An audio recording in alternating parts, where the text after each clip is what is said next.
What's up, guys? Lucas Burnley here. You are listening to the Edge and Flow podcast. This is episode 101. I'm here with my co-host, TJ Schwartz, and we're going to talk about knives, the knife industry, family, guns, probably a lot of manufacturing and associated topics. Totally. What's going on, man? Well, our comeback episode last week was episode 100, and we kind of missed that. I didn't even realize it till we went to post it, and I'm like, wow. Yeah. Comeback 100. I know. Time for another 100 episodes, huh? I honestly didn't realize that we'd had 100 episodes. That's a lot, man. We went early days. We were so consistent with hitting every single week. That's wild. Yeah. I mean, that's like a couple years of just sitting down. Were we doing it like on a Thursday or something? And yeah, it's pretty cool. I'm liking it. Me too. We broke the 100. Now we're back in it, and hopefully we can get on a similar cadence. Yep, the dam just broke. Yeah. We're on here. I had this fear that like you guys could probably hear a lot more of the goings on in the shop through the microphone, but as we learned in the last episode, we were recording during like shop hours, which I'd always thought I had to avoid, and it seems to have worked. So it was great. Hopefully none of you guys have been deafened by like air blasts in the background and machine spindles, and doesn't seem like it. So unless that makes it a lot more doable. I never hear anything that is distracting. The only thing is I transfer on the tumbler because I almost wonder if I could like feel that in the concrete in the whole shop. So that might come through. I think I had the tumbler on last week, but it's downstairs. I don't know. Yeah. Where are we gonna start, man? You had a list. We were talking a little bit before we started recording. Yeah, so obviously the Enduro folder is in production. We're making batches every single week. So the first, like, steady and reliable and repeatable is the first step in the manufacturing process for me. So it's like I'm willing to overlook efficiencies to an extent if I know I have a more reliable or effective process that works now. Okay. It's kind of like the adage, it's like don't let perfect get in the way of good sometimes. And so we have a kind of a glut of like semi-inefficient aspects to making that knife that it's like we've had this ideal view of how it could be done in scale. And so now because it's in like a steady production state and we're sort of limping through a few inefficiencies, I decided to make a list of those inefficiencies that I'm fully aware of so that I can start. Basically, it's my like macro to-do list. One inefficiency at a time I want to just take out of the equation. And some of them are like big things to tackle, like conceptually simple, but just like a very substantial engineering task. Right. Some of them pretty easy. So that's what I am beginning to work on, that. And then, the thought process leading to our move, but putting it all in balance. No big deal. Let's go on the production thought process list. So like breaking that down, essentially you got to a point with the Enduro where you can produce it consistently. That's like, is that like number one goal? Would you say like first you need to be able to produce like one of the thing or 10 of the thing, right? Then you're increasing numbers, but in that increase of numbers, you're not necessarily changing or improving process from what you did on like the 10. Yeah.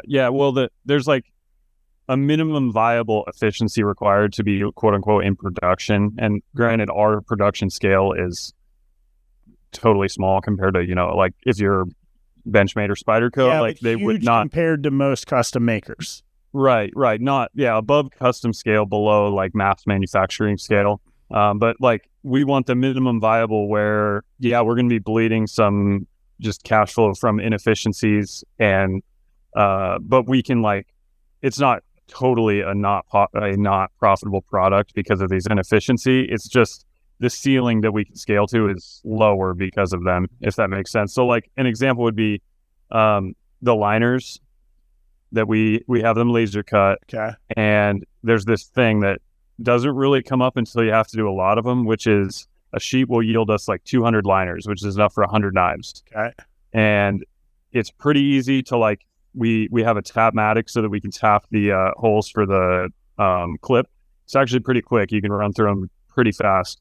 But the gotcha is the laser leaves a burr, the tap leaves a little burr, and you got to like a little bit of debris from the laser, maybe a little bit of like slag that's not on there very tight. Like if you take one frame and sit there and flat sand it on a piece of paper, sandpaper, it's like, wow, that's easy. It comes right off. It's like, okay, now do 200 of them. And then all of a sudden it becomes an issue. So if you're sitting there literally flat sanding these things for like 4 hours straight, your hands hurt, it cuts your fingers. Like you can wear gloves, but that's annoying. And so like the main thing is we've got to be able to finish and deburr these fragile little liners that at this stage are not hardened and they're only 50 thou thick. So you can't do anything like too harsh to them or you will bend them. And so I've got some ideas to tackle that, but it's one of those things that it's like, yeah, if you just grit your teeth, you can flat sand 200 of them, but do it like a couple times in a row for 5 hours and you realize immediately like this needs solved yesterday if we want to keep doing this. So interesting, little bit of like a digression.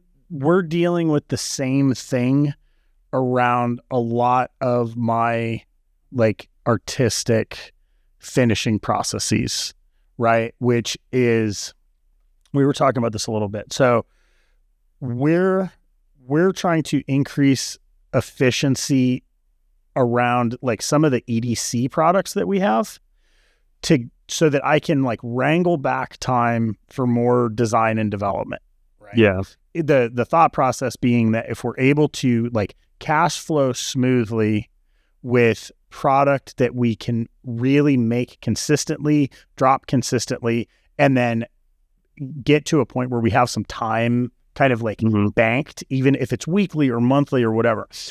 The problem is right now, a lot of the things that I do work in scales of 10 from a finishing standpoint. And it's you talking about like hand sanding is like a great example. If I'm doing, I mean, even like two-tone anodizing or something that's not like incredibly like hand dependent, the time like starts to stack in a way that is pretty wild. Yeah. Right? Yeah, for sure. So, I mean, those little where I've always gone with it is almost like, well, there's only like certain tasks or methods can only viably yield X amount of parts. Like if you're a custom maker and you're doing like hand sanded or like, hand rubbed blades, there is a point where you can't, like your body will start to like break down or struggle to do that. And if it's not today or not next year, it's going to be in a few years. So if we're looking at this as a long game, like you can't have someone sitting there on a sanding block, finishing every single of thousands of. And that brings up a great point is like, when I look at this list of inefficiencies, it's not strictly pure inefficiencies. It's also like things of ergonomic concern, right? Which is what you just pointed out, which is like, could I hire someone like a more affordable employee that's like a high school or something to come in and literally flat? Sure, I could. Yeah. That sucks. I don't want to do that. Well, that's what I heard. I didn't like, that is not like, that is as a task. I think a lot of people would be like, oh, that's a minimum wage person who can sit at a bench and do this thing. No. Head's still stuck in the concept of like the mass, like manufacturing, right? Mass production. That as a job is not like satisfying, healthy, like fulfilling, you know what I mean? So I'm hearing ergonomics, not like purely how do we do more of this? Which is pretty cool, right? Because you're trying to solve it in a way that isn't creating like a problem for someone else just because you can throw like a body at it. Yeah, exactly. Yeah. And that is the great point is in production, you can always throw bodies at problems. But that's usually ill-advised unless it's like the last resort. Right. Sometimes you have to, like, there's certain parts of knife making that it's like, it just takes somebody with an eye looking at this part and paying attention and like doing it right. You know what I mean? It's like, it's just how it is. But this isn't one of those things. We're just taking laser slag off of the frame, it just needs to be more efficient. So I guess we like on that, the idea that I was literally just thinking about before the pod is one of the issues with it is that they're discrete individual liners. It's hard to, when you have 200 liners like in a bin, it's just a lot of individual parts handling. You're like trying to count them. It's like, It's just not a great way to be handling and moving parts individually. So my thought is, if we have they come in like any size sheet that we want, because this is a 400 series stainless steel that can be like any size of sheet. So if we come up with like, my idea is a coupon shape that has like, let's say 20 liners in the coupon, sort of like a skeletonized single piece. And and then you have it laser cut where it's got like a triangle of reinforcement, like 3 tabs. So in other words, you could not manually like just pop it out, because currently he's doing it with 1 tab so that you just lift and twist and pop it out. But if you did a 3 tab setup, so that when we get the sheet back from the laser, it's been turned into like, I don't know, like VHS tape size coupons that are like a row of liners. Right. And the reason for that is you're now have like these parts all presented flat, like on a single plane. So if you put it like 2 thoughts, either on like a piece of like carpet on a bench or on an actual magnetic chuck possibly, then you could take either like an orbital style sander or a like drum sander like that you see in automotive, where it's like a 4.5 inch wide sort of flap wheel. Okay. And then you could basically like deburr like 20 on one side at a time with something that's mechanized. Right. And then you flip it and you do the other side. And then the idea is we heat treat these and then we're hard milling them. So if your fixture, if they go to heat treat, it's easier to handle them to heat treat. It's easier for the heat treater to handle them because it's 20 per piece. Then they come back to us, they're heat treated. We put the whole thing on a fixture that's designed to hold that thing. Layout. Yeah. And then it comes in and machines our precision holes, and then the machine flips the tabs. Right. Are you hand cleaning the tabs at this point? Like if you're doing breakaways, are you then? Yes, we're hand grinding them, and it's only 1 tab. Right. But it's that thing that, you know, just like random associations. Like, have you seen, it's like, I forget exactly what they're called, but it's like, it's a lapping machine that is weighted. So you have basically like a spinning disc. So imagine like a 24-inch disc. And then on top of that, you set a ring. Okay. The parts go in the ring, and then you put a weight on top of that. And then everything spins. It's like, it's a lapping, I think it's it's like a lapping machine, but it's like automated, but like but pretty inexpensive. It's like an eBay find. Something like that, where you have your VHS tape drop into like a little form. You kick it on. You're like, okay, this is a 5-minute cycle. You flip it. It's a 5-minute cycle. Goes to heat treat.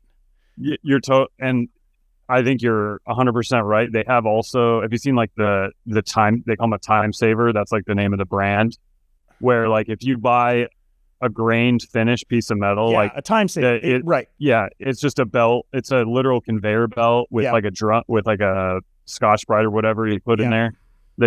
And I think that if you had it in like if we had our liners not in individual one size pieces, if they were in like a panels, right, and they had like 3 tabs, then you could like almost any of those solutions would work, right? And you could experiment with what's best. But I just feel that it would be way easier for the whole process if it wasn't literally this like one at a time. It's like you're feeding one liner at a time.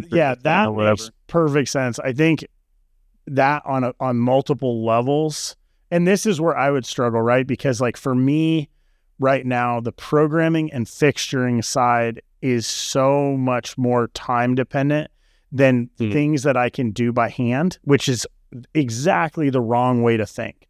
But a lot of times I'm like, I have to solve the problem of producing, and I don't have the 2 weeks it's going to take me to develop the process. So I do the process that I can do, which a lot of times is skill dependent, right? Labor dependent. Where you're at, and the numbers that you're dealing with, it's like, sure, you could go to the time saver, and probably if it's in that sheet, just zipping over it with like coarse Scotch-Brite, maybe that works. But that's not super consistent. It's still dependent. It still requires hand control, someone to be able to do it. Like surface grinding, obviously, is like, would make sense. Tumbling probably doesn't work in this case. It's not quite aggressive enough. The big gotcha with the laser cut parts is that they will not sit flat on a hard surface, because the slag that comes off of a laser, like these are really clean from a laser standpoint. Like if you've seen a plasma cut, it's not like that. It's like super tight and clean. But I mean, there will be like little BBs stuck on it and stuff. Yeah. Where like if you put it directly onto like a surface grinder, like it's going to come across and just scrap all the parts. So you would be right, and then you're kind of doing a workaround process, because you would be doing some kind of like double stick tape, some kind of thing that cushion to it. So the thought is, like, if it's on if you have a really thin layer of like neoprene or something, and you set it on that, so that they're able to like sit as flat as realistic. Yeah. And then if you come across it with something that's more like also kind of soft, because you're just like trying to like deburr it, but you don't want to it can't really sit flat, and whatever's coming across the top can't be too rigid, or else the high spots are going to snag. Really interesting. I'm going to send you a machine. I may have already sent it. It's exactly that. It's an automated surface finishing machine. It's not a surface grinder. It's on a cushioned bed. The other thought, dude, what about a drum sander, like thickness planer? Because so the way that I would imagine this is, your part would go down on a board with adhesive or some type of like soft surface that it pushes into. You push it through, flip it, push it through. Though, I mean, that from a standpoint of process seems like it might work. The other thing is like the tolerance. It feels weird to do precision parts with something that you have like cushion under as like the solution. Yeah. Right? Yeah. And that's the trick is, it's like, you don't want it to remove material. You just want it to like grain the surface. And that's where like those Scotch-Brite like flap wheels are nice, because like in automotive, it's the same concept. Like if you take a belt sander to a car fender, you're going to put a notch in it. But these things are designed to like contour with whatever rounding.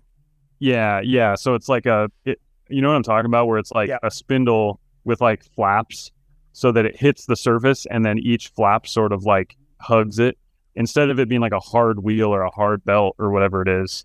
It's a spongy kind of thing. So something either automated or handheld like that. Yeah, it's almost like an angle. The one you're thinking is like angle grinder with a cylinder.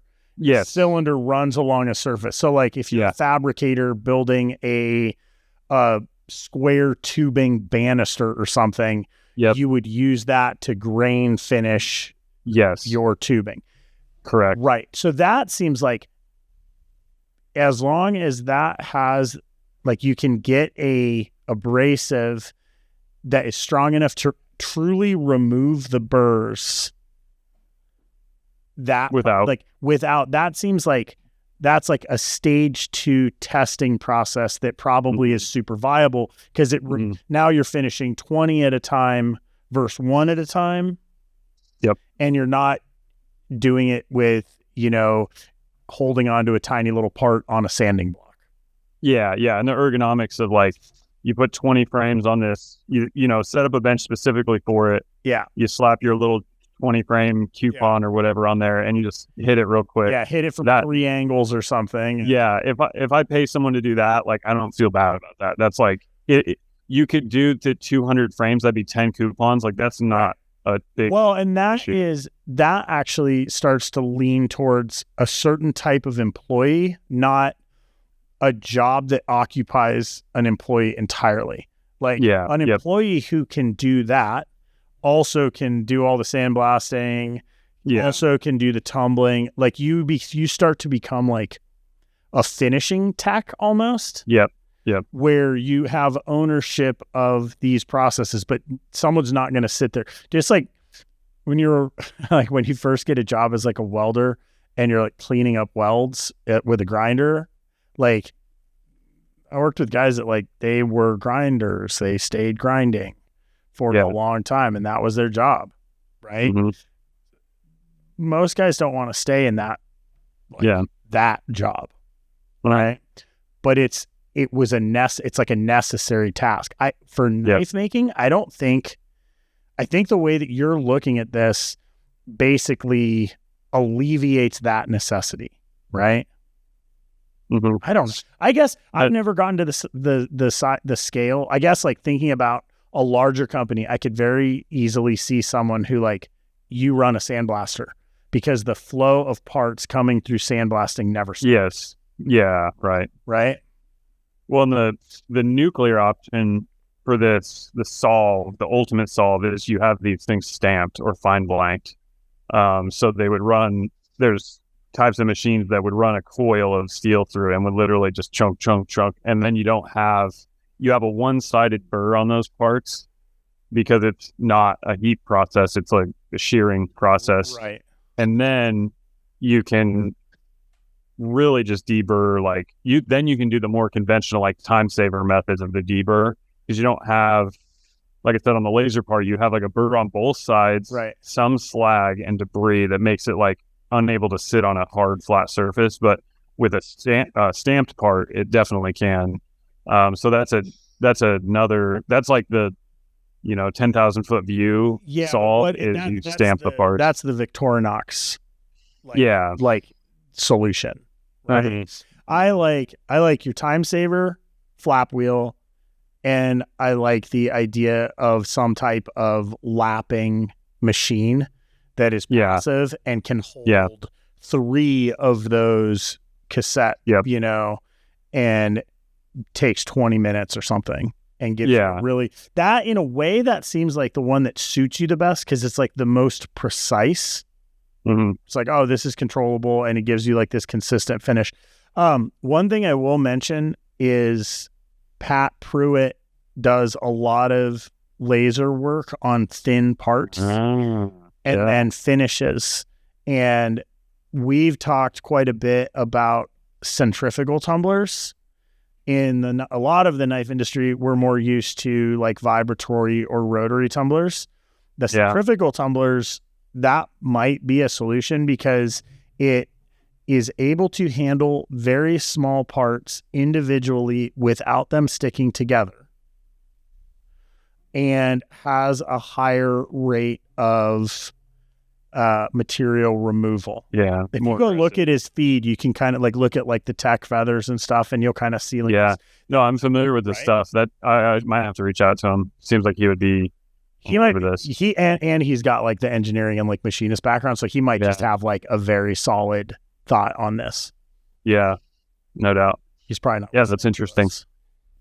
So, but if you are, Pat, call TJ. Right, sending up the Pat signal. The Pat signal. I like that. Heck yeah. No, I'll talk to him. That sounds great. Ooh, that was a rabbit hole, dude. That's one. That's a rabbit hole. Okay, go to the next part. Frankly, that might be one of the bigger ones.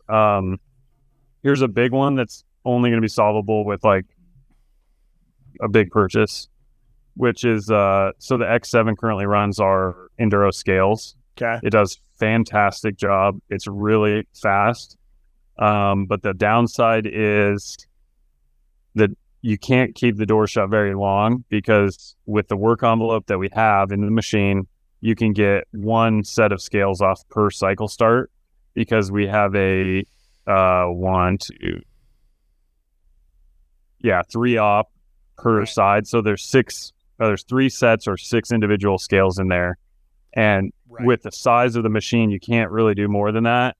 And so like, it'd be really nice to let the machine run on those scales for like an hour, not 10 minutes. Right.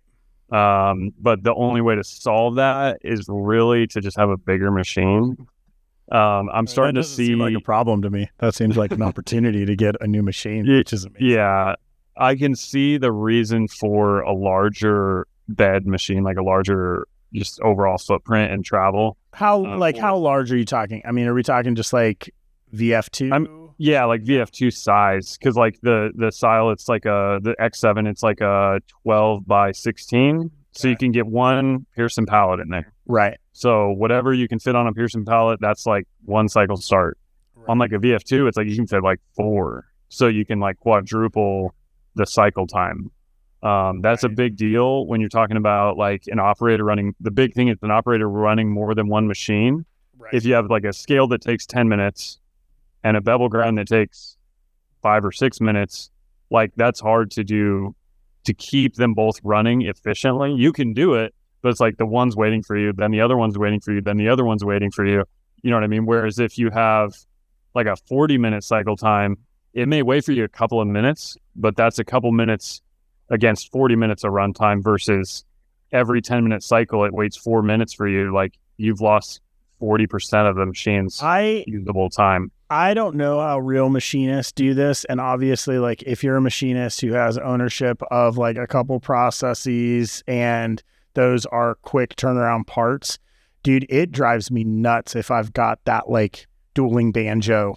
Like, Yeah. oh, let me like come over here and like change this and like let me change this. Because you get, at least for myself, like I get spooled up and like I can't relax. Yeah. It's like I'm constant. It's like I just stand there and wait.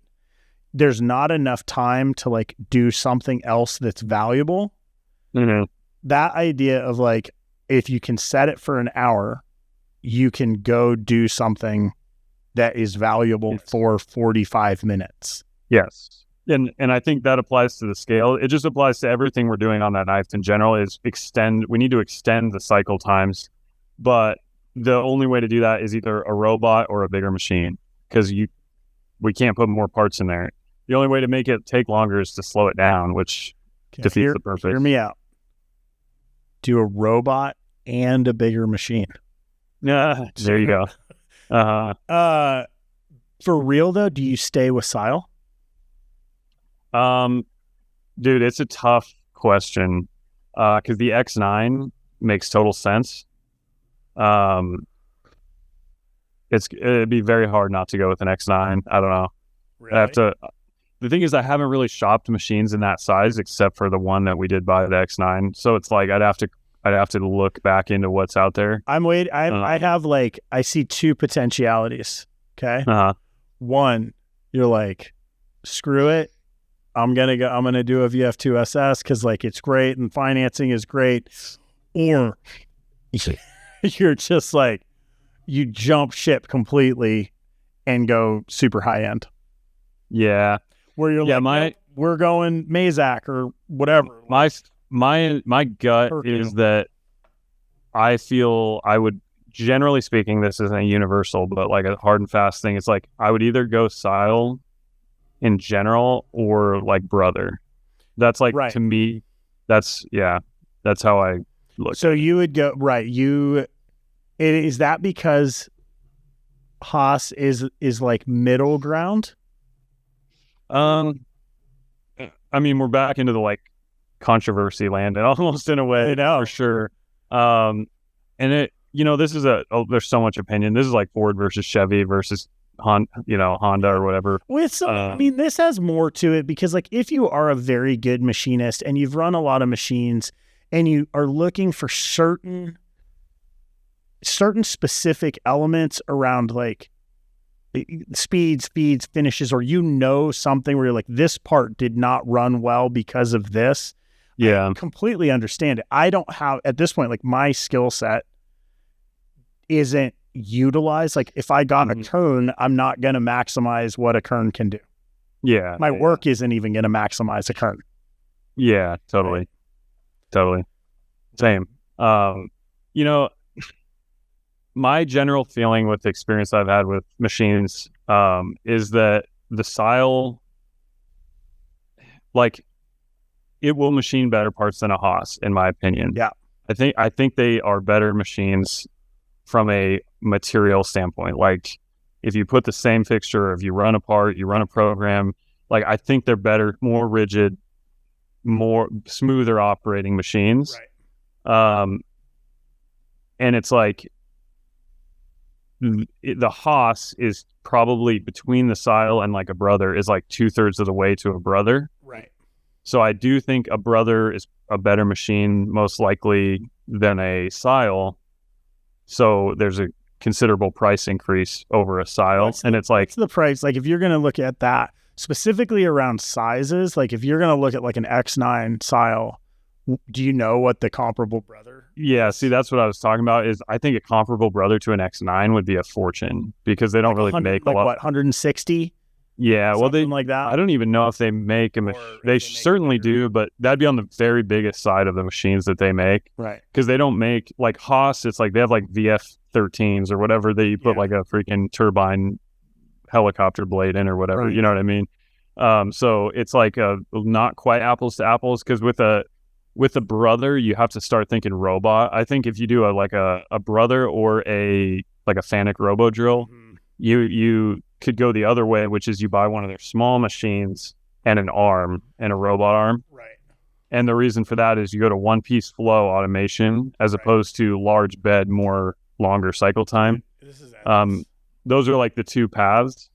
And I think the problem with going with Sile, if you're going to go the robot route, is like there's a lot that goes into integrating a robot with a machine, and there's not going to be hardly any documentation. You're kind of going to be on your own, and that's going to be pretty tricky. Whereas Brother, there's like actual application specialists that can say, this is what you need to do, change this parameter. Like it's been done way more automating a robot on a Brother or especially a Fanuc. Like, do you have a robo drill? They like probably half those machines have robots in industry. Right. So that is right. That's like the solution to the fast cycle time thing where you are like even like lasering parts or something where it's like you're just changing a part every 30 seconds. But the caveman solution is big machine, longer cycle time. Right. And the thing is, the hard thing to walk away from is like an X9 is like $50,000. Right. And it's the size of a VF2 YT. Right. So it's like for a robot Fanuc setup, you're probably looking at like $200,000. Yeah. You know what I mean? So it's like, is that worth it? You know what I mean? Do you really have the volume to justify the thing running like 22 hours a day? You know what I mean? Like we're not there. So that's where like process dependent too, right? Yeah. Like I have always worried about larger fixtures, more parts because I still make mistakes, break tools. It's like you break a tool, you just break everything downstream. Yeah. Once you have things like very figured out, like, or now it's like newer machine has a probe, like there's obviously breakage detection that you can set up. Like it starts to change that metric a little bit, but something that scales is totally different. Yeah, that's going to run. I was going to say, I'm very weary of doing a massive part load out of like blades. Right. Or grinding or something. Something that can happen. Yeah. Because like one thing gets off and you could scrap like $800 worth of parts in an hour or whatever it is. Yeah. Whereas scales, it's like, oh, I ruined like $100 worth of G10. Right. Like, not loving that, but whatever. Right. I mean? Not tanked, 15 blades, ruined a CBN wheel. Yeah. Whatever else, exactly. Right? Like, yeah. You can lose all your efficiency and yeah. So that's where with the G10 stuff, that's another reason not to go in on an expensive machine. Is if I were buying a big machine that it's like your job is to just digest G10 for the rest of your life. It's a huge reason not to spend a lot of money on it. So this is why people rob banks and play the lottery.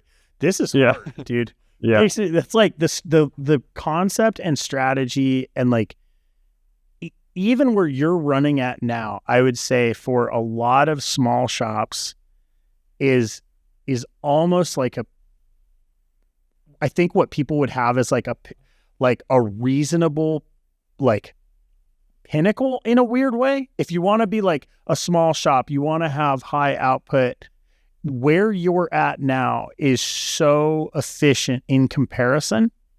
It just like goes to show you that like there's like efficiency creates problems, which is wild. Like you can't get away from it, because as soon as one thing is easier and moving faster than something else, like the equilibrium is off. Yeah. And things that felt efficient when you did 8 of them don't feel very efficient when you do 180 of them. Right. And that's it's where where is enough? Yeah. Right. So that's the thing that like, for like where you're going, like with the Enduro, is that a weird way to like frame it? Like, do you see a point where you don't chase efficiency more? You actually, you can answer it, because like the Overland, where did you get to with the Overland where you were like, this is the process, I'm not actively looking to improve it currently? Yeah. I mean, basically, once fixed blades are fixed blades, right? So they have like an inherent ceiling to the complexity and what's going on, unless you're literally just going to stamp them and tumble them. If you are CNC machining them, which I guess that's the threshold for me, is like you look at like a Mora knife, it's like we're talking stamped parts, injection molded, right. A human barely touches it, which is awesome. I think the art in that process of making a Swiss Army knife, a Mora, I think it's awesome. Yeah. But it's just not for me. Like, I'm not aiming for that. So it's like, really, there's a ceiling to what like CNC machine knives can be, right, as far as volume and price, or a floor maybe for the price. And it's like, we're just going to be a precision machining knife shop as far as I can see forward. Because if you look at someone like Benchmade or Spyderco, they're at the very upper limits of that, where, I mean, they're blurring the lines because they do a lot of injection molding and stuff. Right. But like a lot, like if you get like a G10 bug out, it's made with a CNC mill, like exactly like what we're talking about. You know what I mean? It's G10. The only way to make a 3D G10 part is to 3D mill it with a CNC machine. So it's like companies like that demonstrate, like, in one part of their catalog, the ceiling of CNC machine made knives. And then they've also expanded into more like actual mass manufacturing, which is like injection molded stuff.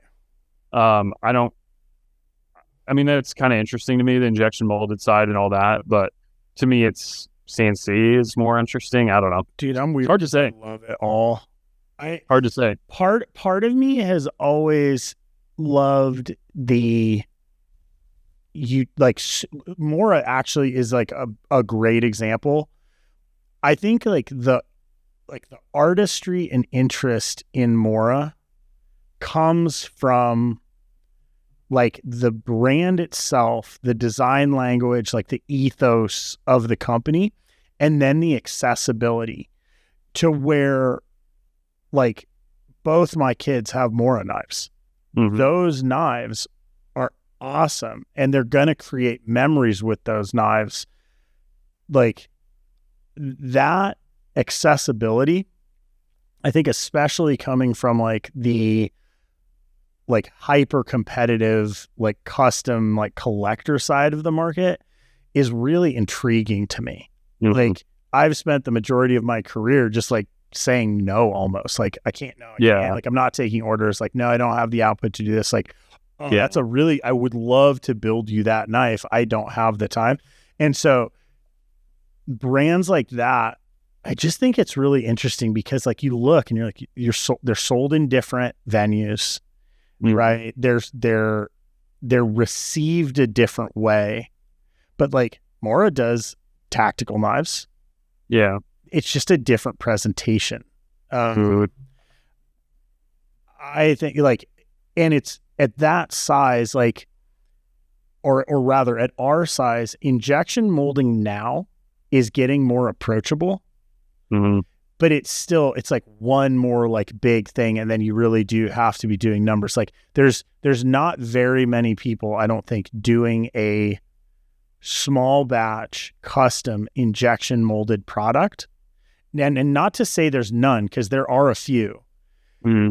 but I also don't know that it's received, like it has the potential to be received in the same way. It's like you have to totally go to a different audience. Yeah.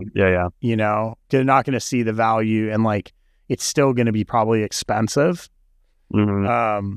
You know, one that it actually is really interesting. Demco is doing it's like almost like I don't know, like the military, like I think it was like a pilot's knife. It was like a short, it had like probably a 5-inch blade, a saw back, double I know what you're talking stacked about. leather handle. They were really cool, right? Same like era or vibe as like a K-bar, but like had like a like a hex nut on the pommel. Really, Yeah. They're doing a knife that feels like very comparable to that, and it has an injection molded handle. The blade is like a 3V spear point blade, and it has a disassemblable Kydex sheath. I saw him in Texas, and I got 2 for the boys because I'm like, dude, it's indestructible, but it's also completely real. It's not like I looked and I'm like, this just feels like a super high quality product. Yeah. You know? Yeah. No, I'm a big fan of Demco. I think I've not really had a conversation with him, or maybe I haven't met him. I don't know. But I met him in Texas was the first time. When I look at his stuff, I can tell we think a little bit similarly because of the way that he is pursuing the efficiency that he is, and the way that he thinks about products is similar to the way I think about products. I just based on what I'm seeing from them, really cool. It's like a function based. Yeah, it's still design forward. Like function is key. Yeah, like a kind of don't overthink it approach to like the finishing and the like just the details of the product, which I find kind of cool. Yeah, but still like from a design language standpoint, like very recognizable. Yes, exactly. And that's I mean very much parallel to I think the way that you design, right? You're not worried about making things super precious. You are paying attention to like visual aesthetics, which are important to you in the way that you design and produce, but it's primarily you are looking for function that can be utilized, which is interesting.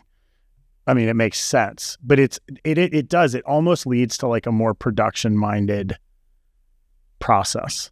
Yeah, exactly. Because it's like if I'm not pursuing a more, I guess I'll say this, like our stuff is less interesting than it could be if that's what I want to optimize it for. And to be in the high end space, you do have to prioritize it being interesting more than what we do. Dude, have you thought of just making a frame out of Damascus? Dude, maybe a Damascus blade. Dude. There we go. Okay. Yeah. I think possibility. Well, one thing I am very excited about, is developing this process with, I might have said it on the last pod, but developing this process and getting all our like turn parts and hardware inventoried and frame processing and all this figured out. We have still created a very adaptable process of making a folder. Totally. Because laser cutting frames, the laser doesn't care what the frame is. So it could be a different knife. There's a couple fixtures we'd have to make a different knife. But the hard part is going to be transferable and universal across the next models, because that's nuts. So that's where, I mean, doing various models with maybe different targets in mind, like more EDC versus the more like the Enduro is a little bit of a bigger knife. So it's a little bit more like reptilian, Spyderco paramilitary sort of like category, more like a full size folding knife. Yeah.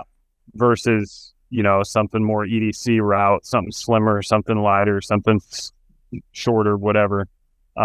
So I could totally see doing more of that stuff. Also just interest for you. Like you're going to run in areas where like, I'm doing the show. And like, I know this audience is like, this is like where they lean stylistically or something. And it becomes fun to like satisfy that if you're able to. Yeah. You know what's funny about as we were talking about the injection molding thing, I started thinking about firearms, and it's crazy because I think right now there's a perception around injection molding in like with knives where it is like it's cheaper, right? Yeah. Not high quality. And then you look and Ford versus Chevy, but like Glocks are arguably a high quality product. Yeah. Very high performing. And a lot of people still probably have like like it's tactical Tupperware, right? And then on the flip side, you have like a whole customization market around them. You have like large amounts of money being spent to modify them. I recently just got a stippling tool because I like blocks, but I also want to mess with them, right? And I never have. And I realized like, I've got a skill set that will transfer to like some of these other, mechanical processes. But I feel like at this point, inside of the gun industry, maybe like the injection molded thing, that is not like an earmark of quality or not. It's just it's like preference. Oh, I agree. I think Glock, it's interesting you mentioned because from my recollection, they were the ones that had to sort of take the initial wave of people not liking the polymer. And they sort of, pardon the pun, stuck to their guns with, well, no, we're making polymer frames because here are the engineering reasons. We think it's better for XYZ. We're making them this way, like, eat it. And so 20 years later, people are like, actually, they were 100% right, and now everything's polymer. Everything's polymer, right.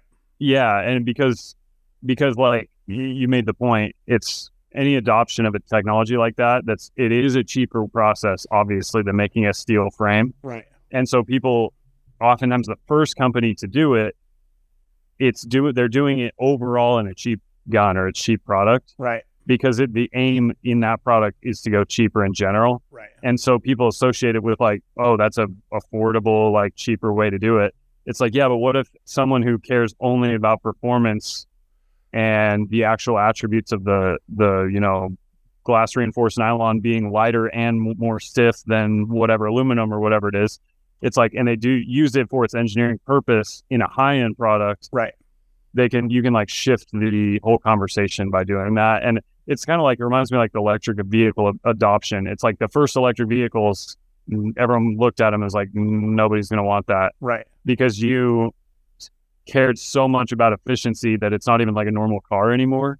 Right. But then wait, now it's an electric, like regular pickup truck. Now all of a sudden it's interesting. You know what I mean? So it's the form factor. So that was with Glock too. They did something else that they made something that didn't look like other loved firearms of the time. Like they're blocky, right? Now they have, I think you have a lot of people that love that aesthetic.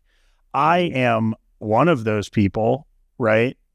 Mm-hmm. But I realize that there's specificity around it. It's like you can enjoy good food and fast food, like simultaneously. Two things can be true. But when they did that, it really was like, why is that thing so weird looking? And why is it made out of plastic? Yeah. If it had been like hidden, it maybe that is received in a different way or something. But I love that it was so forward. Like you're just like, here is what we do. So I don't know. I think also some of this stuff is the things that we do. Like I just had this conversation with Winston this morning. Like you get good at what you practice, right? And so with making, I think, especially going from small scale to larger, like we start with either a skill set or a tool set. And the tools that you use, you get good at. Mm-hmm. And you don't always, not everyone has access to the same tool sets or skills, right? So if you were someone who wanted to make knives and your resource was a machine shop that had injection molding, you might come up with a very different product. And if your goal was high end, right? You know why that is? Tell me. It's been a build. Process is the product. Process is the product. TM, TJ Schwartz. Sorry. I've been waiting for it, man. I was going to ask you to say it, but that was more fun. Yeah, I don't know. Like, obviously I jump around process wise a lot more than you do, but in the back of my mind, having knowledge or understanding of different processes helps me overall in what I find enjoyable about being a maker and designer. It's not that it makes me more efficient in any way or more, sometimes even like more effective, but like that's what I enjoy about making. And that's why I think like if left to my own devices, unencumbered by the necessity to earn, I would probably have like some ridiculous prototyping shop. Yeah, Skunk Works. I would have like a Skunk Works, potentially Squirrel Works. Yeah. So I don't know. Okay, that's the end of injection molding. Yeah, it's cool. It is cool. I want to do it. Totally. I mean, it's interesting. I mean, that kind of rounds it out. There's a couple other things on here, but they're not as significant. But I do have a question for you. Okay. So in the meantime, we're trying to move into a shop. We're trying to hire. We're trying to make these things more efficient. We want to make more of these knives. But in the meantime, people are having a hard time getting Enduros, even though we drop them every week. I do get a lot of emails and comments and DMs of people frustrated about they have been selling out in like 10 to 20 seconds. Yes. And so we're talking about internet speeds being the limiting differentiator, and like whether people know how to create the account and not have to type the address in. It's people that have mastered the art of drops are able to get them. People that aren't super familiar have no idea how that other people are able to get them checked out so fast. I don't love that for like some of my existing customers that aren't as familiar with like drop culture in the knife industry. And so I've been considering the possibility of spinning up like a lottery system until we can sustain better volume. You might be the guy to talk to, is what I'm thinking. So have you done online lotteries much? So we have never done a created system like a sign-up sale, right? Mm-hmm. That is completely automated. Right. Which in a way almost feels like what you as TJ kind of would lean towards. Yeah. For us, lotteries, auctions, like gamification are part of the brand. And so I've always looked at it as a feature, not a bug. The reality about lottos is they were a solution to a problem originally for almost everybody. At this point, we've spent a lot of time like educating and kind of explaining the process and the whys, because if you're not familiar, it can be like really frustrating. People can also very easily misunderstand like the reasons behind it, right? As something that is like a marketing tool or just like there's people process it differently. The origins of lottery in the knife industry are that you have more people that want a product than there is product. A lottery is essentially a method of trying to create fairness and give as many people a chance at getting a product as possible while still dealing with our own limitations. And eliminate some of the problematic incentives in the first come, first serve model. Yes. Where it's like creating bots to get things faster or like... Right. And this is buying known This is this is not the knife industry. Sneakers, whatever. So, and that's music tickets, any of it, right? Anything where you have a higher potential upside after purchase creates demand that is not purely just someone wanting the product because they want to put your knife in their pocket. And now, this creates a bit of a conundrum because as makers and as businesses, we want demand around our work. I want as many people to want my product as possible. I also want people to actually be able to get my product. Yeah. It is frustrating as a maker when you have someone who's like, hey, I love your work. I've never been able to get anything. Like, here's my money. And consistency, I think for a lot of us, is really important. Like, I haven't taken orders since 2012, right? So I get the frustration of like, hey, I have the money. I want the thing. Like, dude, just sell me the thing. Mm-hmm. That is, I think, some boundaries that you have to figure out and develop for your own business. Like, yeah. We have increased the amount of product that we make. We have increased the frequency of drops. We, in general, sell out very quickly. I'm very grateful for this. I don't know what the perfect solution is, right? Yeah. Because on the flip side, it's like you look at it and you're like, the person who just wants it now is asking you to have volume. That means that there is no demand.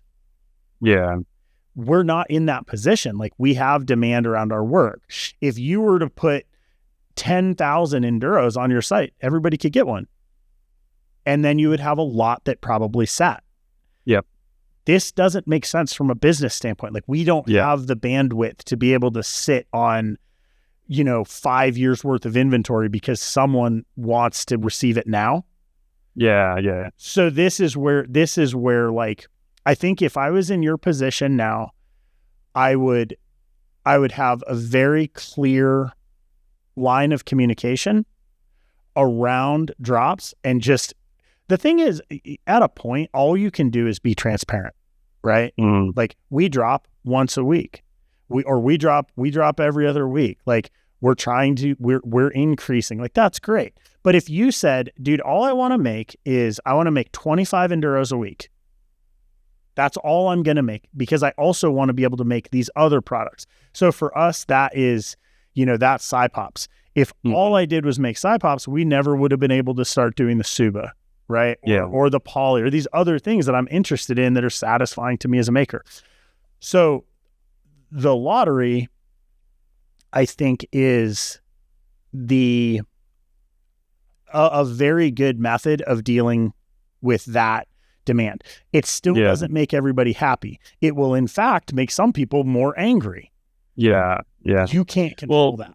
Because for the longest time, we've done like 7 drops or 8 drops now. And I get the emails and I just told everyone, I'm sorry, first come, first serve. And I just kind of was like pretty focused on committing to just the consistency of first come, first serve, with the idea that we're going to get more and more volume to where if they last 15 minutes and you don't get one, that's not my fault. Totally. That was always my thought, is like, if it goes in 10 seconds, it can't, like, you could have done everything right and not got one because your internet speed's a little bit slower than the next guy, or you're an international customer and yours has to go through VPN or whatever it is. But then I started getting emails from, the big bummer for me was like international customers, where I think the actual lag time in the internet over that distance will preclude them essentially. So I've had customers, and then there's the time. It's like, for an ideal drop time in the United States for us seems to be about like 7 p.m. because it's like, it's after work for everybody in the country who works normal hours. Granted, there's people. You want to hear something crazy? What's that? People are really, really prone to looking at their emails and their phones during work hours. Yeah, that's true. I don't know if you know that, but well, the announcement email goes out during work hours, but the drop is not. That's a good point. But the point being is like 7 p.m.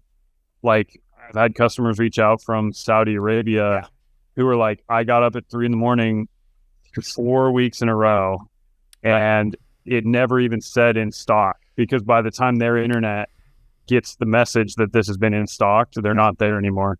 So it's like, what do I tell them? Like, stay up another night and hope that, you know what I mean? We've also that's the hard done part, this, right? We have, there are some problems that actually don't really have solutions that make everybody happy, right?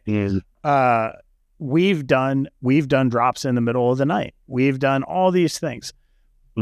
Over a long timeline, people like, dude, we still routinely see people in the group. I just scored a pop. I've been trying for 5 years. And like, that doesn't, it feels great that they got something. It doesn't feel great that it took that timeline. I realize there are better ways, but some of it is like, what do you do? Like, you created a product that has demand. Yeah. The product has limitations around the amounts. Lotteries will make a certain section of the demographic upset because they don't want to lottery in. Okay. This is actually where auctions come into play. Auctions are essentially a method of giving a person the ability to buy something now that they value more than everyone else. Yeah. Okay. You have to have the most money. But if you have the most money and don't want to wait the time, the auction is actually I struggled with it early on because I was like, man, like I feel weird about like creating an auction for something that I do have a price on. Right. Yeah. But over the years, I've had so many collectors that love auctions because they value their time. If they have the budget, they can guarantee themselves they're going to get what they want. Yeah. We're also, that's the only way. Yeah. Right. We're also not taking into account you're right now, you have like a convergence happening, right? You essentially, because of your value proposition and the way that you present as a brand, you have like an audience that is like very, they are buying you because they like you and the honest product that you make at the good value that you make it, right? And they're going to go use it. And you also now, especially with folders, right, are now having an intersection of people who are really psyched that you did Red Rich Light and love folders. And that is some of that audience. They're going to be the ones who are more keyed into the process of getting products that they want that are in limited supply. Yep. Right. Yeah. I mean, I think that my price point creates a certain almost unique challenge, which is, you kind of touched on, which is like, let's say hypothetically a YouTuber talks about the Enduro. Right. They've also talked about the paramilitary too. They've talked about the Griptilian. They've talked about the Bug Out. They've talked about Hogue. It's a legitimate cross shop to go Enduro or paramilitary too. Right. So a person that's shopping TJ. Well, my point is like, opposed to company. Yeah, but there's a cross section of customer coming in theory because of the price point that don't care about the brand. Right. Because they want to buy a knife for their dad's retirement, and this YouTuber is recommending this. Quality wise, presentation wise. Yeah, and they come to the site and they're like, everything's sold out. That makes no sense to me. Goodbye. So you know what I mean? So there's that too. And the price point creates that, because if we were selling $1,500 knives, they're probably not coming anyway without already mentioning that the brand. Yeah. Okay. Yeah. That is the other potentiality. Okay. Which is, you raise your prices. By raising your prices, you will eliminate some of your customer base. Okay. You are saying this now, dude, I'm not going to spiral. The Enduro is a $500 knife all day long. I think is not many people who have one in their pocket who know the market, who are makers, who are collectors, who would refute that in any way. Okay. The problem is if you make the Enduro $500, guess what happens? You don't solve the problem. The demand doesn't go away. Guaranteed. So you have like this rock in a hard place thing where you're creating something that is incredibly valuable. It's also just freaking cool. Dude, how many makers bought Enduros at Seaside? Probably the majority of Enduros I've sold have been to makers. All right. So let me throw this one out to like, if collectors that are new to like the field, if you're ever at a show and you see a bunch of makers that you know going over to buy knives from a maker, there's a really good chance you want to go just buy that knife. Because nobody's like attaboying you, TJ. Nobody's like, let's go get one from TJ to support him at the show. Nobody's doing that, right? Right. Yeah. They're buying it because it's sick. Like I bought 4. Mm-hmm. Dude. Yeah, that was awesome. I appreciate it. I've got one in my pocket. Levi's got one in his pocket. Joey has one. Like, dude, I saw Richard Rogers bought one. Like, if you know Richard's work, like Richard isn't buying things that aren't of a level. It's nuts. So you're going to have, as people figure that out, this problem just continues to scale. And to be frank, for me, the solution, there is no absolute solution to supply and demand, because that's economic textbooks have tried to wrangle that for millennia. But the basic solution that I want to pursue is make a lot more knives. That is the basis of the price point that I have on it.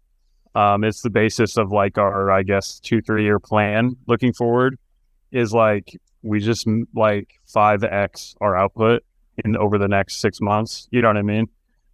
So that's what I'm doing. But my point is, like, I have this list in front of me that I was describing of things that need erased, that slowly unlock and bring us to that next level, which aren't insurmountable, which will be achieved.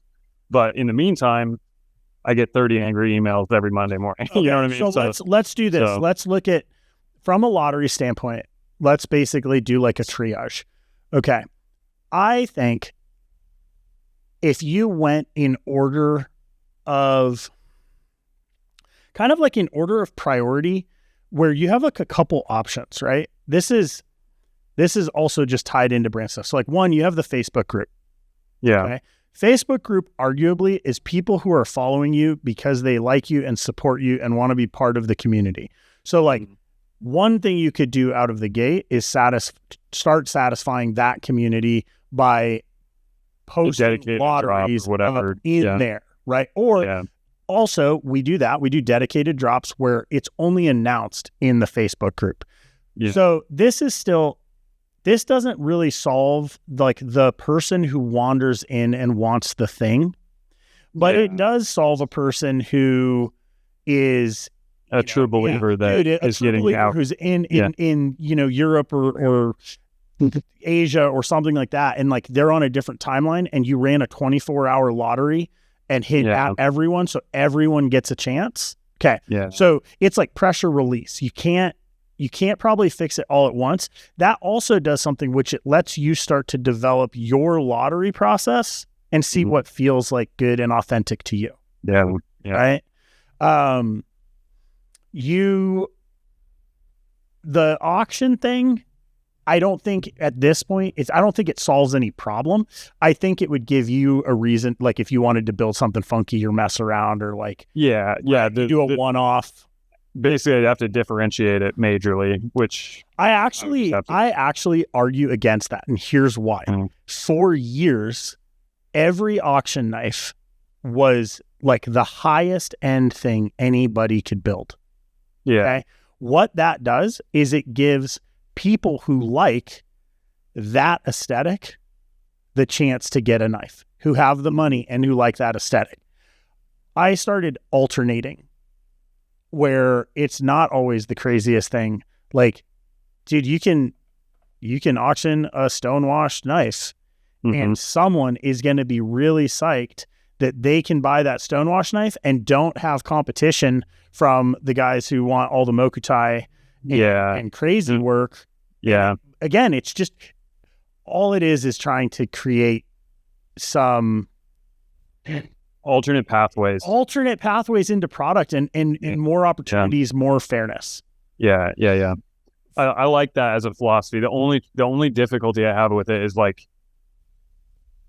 my time is best spent solving this list and making more of them. That's the best solve. But also, like I said, I do get like emotionally fatigued. I don't have bad customers. Like when I say angry emails, I'm overstating. No, frustration though. They're great customers, but there's people with legitimate questions who don't have the familiarity. They don't go to Blade Show and experience all this every year. Right. And so they just ask, they're like, what kind of business is this? Like, you don't have this thing. Like, it doesn't make sense. And so trying to explain that to, like, I guess I would say like the more traditional customers that I've always had with the fixed blades is we haven't had to deal with a shortage to this degree, because with the fixed blades, like, we can scale to demand when necessary, right? Right. And so most people are like, oh, I had to wait a little bit, or I had to custom order it. And so a lot of the big questions people are asking, why don't you have a configurator for the Enduro like you do have for the Overland Sport? Yep.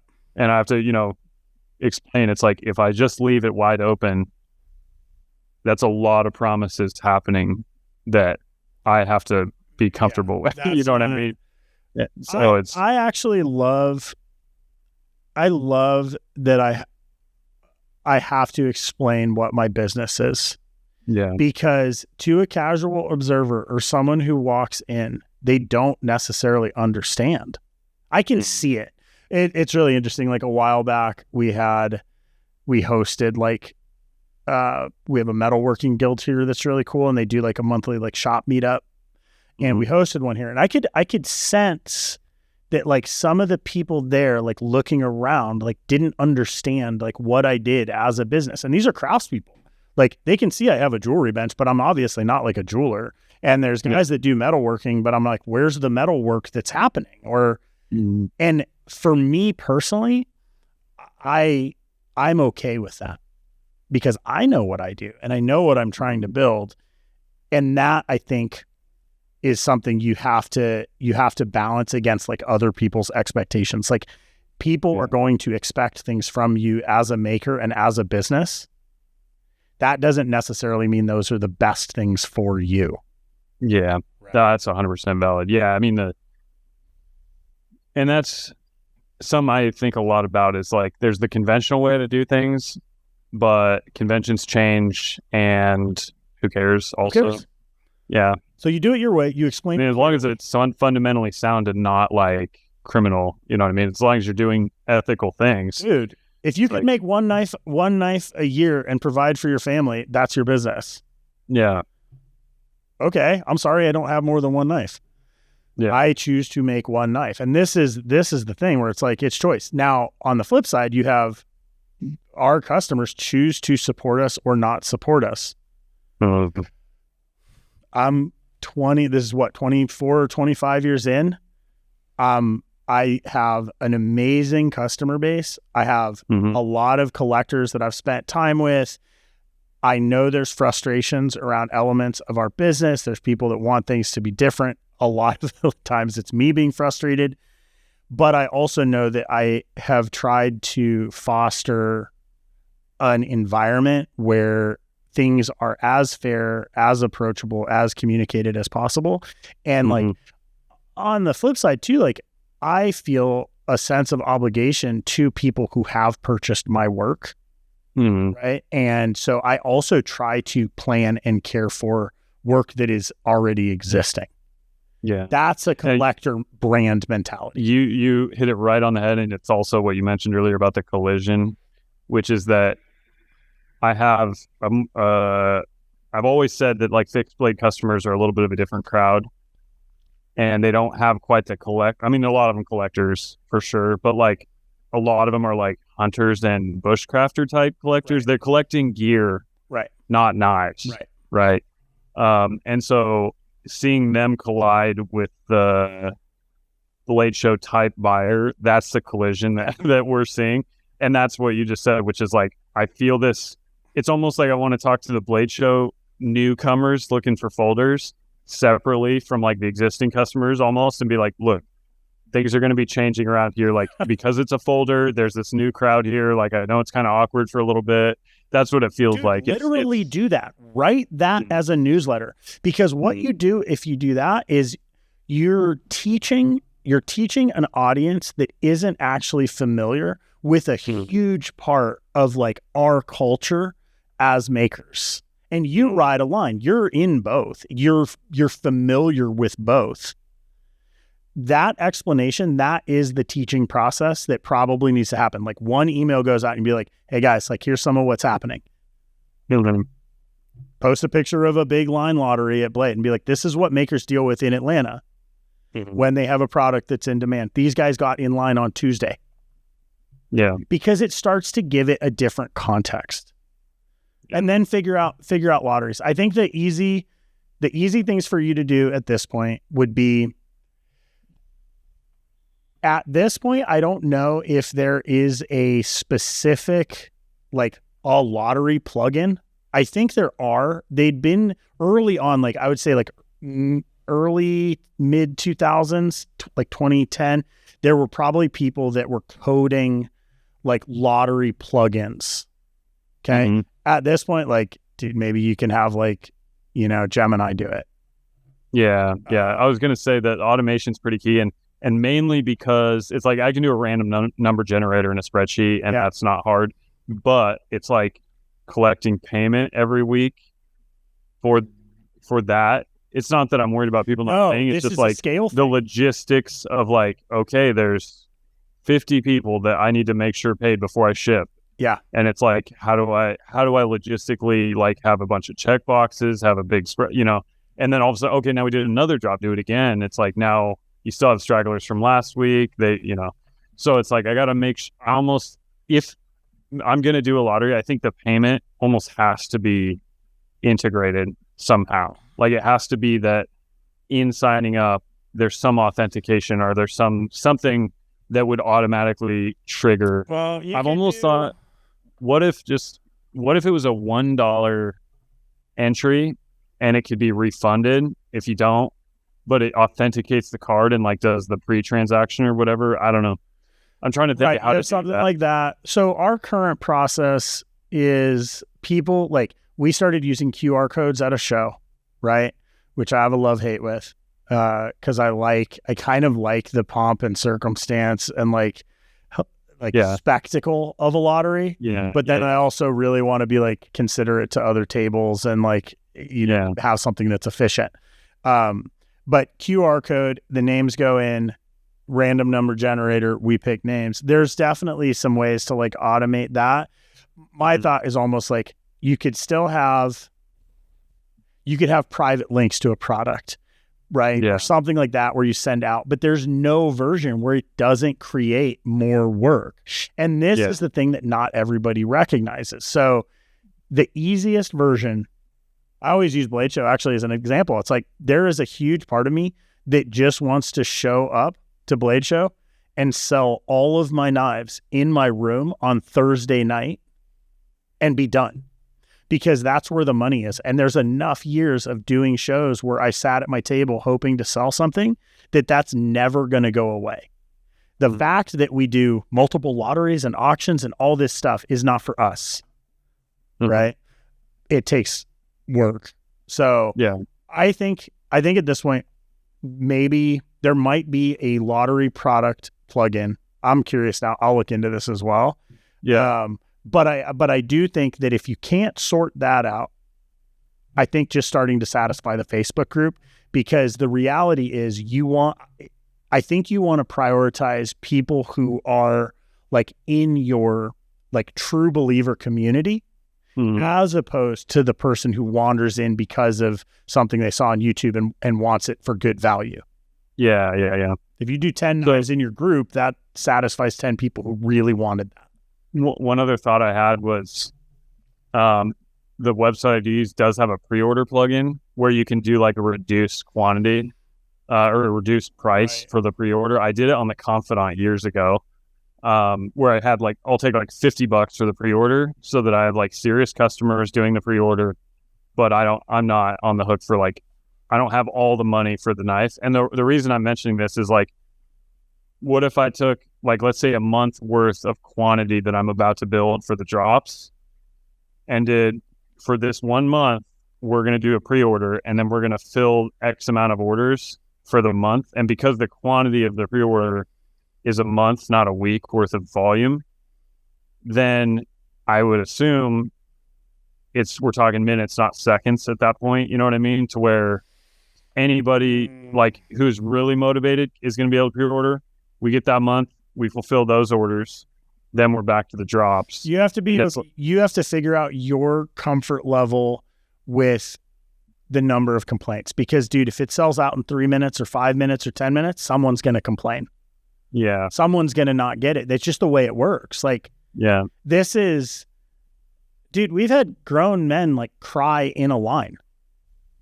Like, I don't know how to say that in a way that doesn't sound like that, but like we've had people come to like almost fighting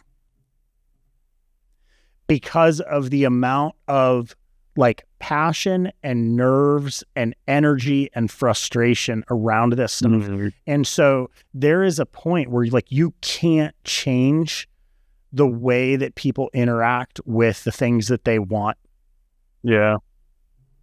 And I really think that the folders are the floodgate that starts to, you're bringing in different collectors and it's just more. So this is exactly what we were talking about earlier, which is like when you scale one thing, I bet you this wasn't something that you were thinking about when you were like, sick, we're going to be able to make more of these. This was not the problem that you saw. Yeah, correct. Right. Or the alternative solution is, you remember Flappy Bird? No. The app? No. The story goes, I don't know if it's true, you should fact check this. Yeah. There's a guy in like Korea or something that codes this app that's a addictive little phone game in like 2013. Okay. I hope Levi's checking this right now. Basically, everyone in the United States, at least, maybe the world, downloaded it and was playing it, and it became like a phenomenon. And he felt so guilty about the addiction that he created because it was such an addicting game that he deleted the game, and it was only existed for like 3 weeks. And if you had downloaded it on your phone, you could keep it, but if you had not downloaded it yet, you could not, because it was removed from the App Store. So phones that had it downloaded were being sold on the internet as like a Flappy Bird phone because it had been downloaded pre-delete. And it was like literally out of just like being overwhelmed with the success of his app, he just erased the whole thing. Crazy story. Like, honestly, there needs to be like a little Vice Flappy Bird documentary. Flappy Bird. Dude, I love it. I'm weird though, because I like Vice, and I like talking with collectors, and I like gamifying things. Yeah. I would not probably have deleted Flappy Bird. Yeah, I mean, I'm being in total but tongue-in-cheek, but I'm serious. You know, but that was a real story. No, and the reality is, for you to even mention that does show the fact that these things do carry weight, like for us as makers. Dude, there's nobody that wants to like make someone unhappy. Like that's not our goal as a maker. Yeah. Maybe there's a few, but like, yeah, it's not, they're rare. But I mean, they're double-edged, pun intended, because as a maker, this type of demand is the best thing we can have. Like, it's what we've worked so hard to build and are so grateful for. And so you're like, congratulations, you have achieved a level of success. And then there's like a group that's like, and now we're mad at you. Yeah. So you got to deal with it. Congratulations, dude. Thank you. I mean, that's the crux of it. You have gotten a product to a point where more people want it than there are the product. And you didn't even mean to. Like, that was not your goal. You weren't trying to create, Beanie Babies. A mystique. Yeah. You didn't, there's no hype there, right? A lot of people, I think, assume that is like why these things exist. That's like the negative dark side. That there's like a scheme aspect, and like the reality is, I think in 9 out of 10 cases or more, it's just not the way it is. Like, that's not the goal. And I think brands try to do it sometimes, and I don't think it works the same way. Yeah. Just because you say something is in demand or has, like, we see that all the time. Yeah. Doesn't create what creates value is like quality and community.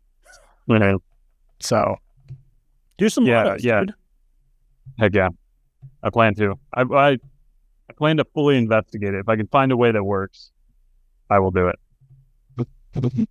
Should be doable. If you want, you could do some like rose scales, and then I could send some of my over to the website. Mm-hmm. Help. That's true. Help that flow a little bit. Yeah. Get the bots running. You know what's funny about the bots thing? It's really only happened a few times over the years, but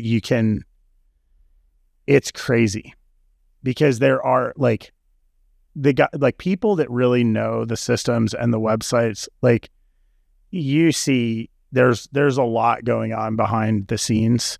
And there's only so much that, like, as a small brand, you can even like manage. Yeah. You limit one per customer. Like, you do stuff like that, right? I hadn't even done that yet, but I'm about to do that. Like, I haven't had an issue with that. Multiples? I've had a couple people buy like 2, but that doesn't bother me. I should though. I'm worried though that like one person is going to come along. Yeah, they're going to buy 5. They're just going to buy everything or whatever. And the thing is, as those drops happen, the stakes of getting something get higher. So people will start to try to maximize. Here's an illustration, and I find this interesting. So I've had multiple situations, emails of people that they were practicing purchasing the knife so many times that they accidentally purchased something else on the website. So it's like an order comes through for like they're training to buy the knife. They are shadow boxing at like our website user interface. Yeah. Well, the point is, like, I'll get the email that I've got the knife it's like Overland Sport sold, something that is, normally just available on our site. And then email that's like, hey, I was just running through the checkout a bunch of times and I clicked like the last click in like my exercise and it actually bought it. You can either, apply that towards the Enduro, or if you wouldn't mind refunding, I'd gladly refund. Like, obviously it was an accident, but it brings up weird feelings of like, is it possible that that's like that? I'm not going to like name names. It's probably not the case, but it could be someone designing a bot and they're running it through the automation and it's like they're using another product link. I don't know. You know what I mean? And it's like the bot bought it. I bet and it was the test. To this will have an opinion on that. I also bet there's some people listening to this that might have some good feedback around lotteries or potential options at this point. So like, if you guys do, like, we would love, like, reach out to us if you know of like an app that currently handles lotteries well, or a method that is like working well at this point at some kind of scale. And I mean, dude, you have really good resources. Like, you have a lot of like companies that you can reach out to too that also have high demand to see how they're doing their drops. Like, where I would say like my advice starts to falter for you is like your volume and frequency is different than mine. we have, like, obviously we're starting to finally get to a point where some of our products, like, we're dropping 50, 60 pieces, right? Okay. Mm-hmm. And we're doing it regularly enough. The crazy part is, dude, none of that has slowed demand.